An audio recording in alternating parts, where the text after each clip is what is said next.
Hello বন্ধুরা, আমি এই ধরনের ভিডিও বানাই না। যাই হোক, আজকে এই গরমের জন্য আমি বানাচ্ছি। তো যদি ভিডিওটা ভালো লাগে অবশ্যই ভিডিওটাকে একটু শেয়ার করে দেবেন আর অবশ্যই কমেন্ট করে জানাবেন। কথাটা হচ্ছে, এই গরমে বড়রা হচ্ছে অসুস্থ আর ছোটরা হারাচ্ছে জ্ঞান। এই গরমে বড়রা হচ্ছে অসুস্থ আর ছোটরা হারাচ্ছে জ্ঞান।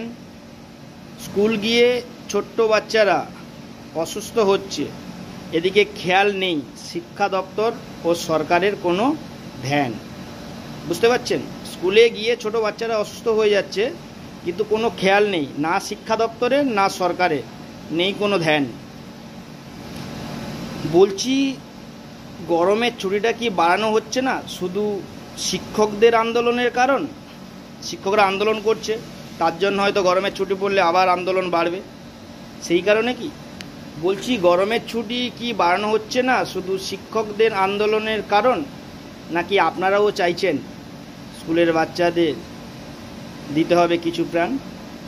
যদি ভালো লাগে অবশ্যই শেয়ার করবেন। শেষের লাইনটা হলো, নাকি আপনারাও চাইছেন স্কুলের বাচ্চাদেরও দিতে হবে কিছু প্রাণ, মানে ছুটিটা পাওয়ার জন্য, বাচ্চাদের বাঁচার জন্য।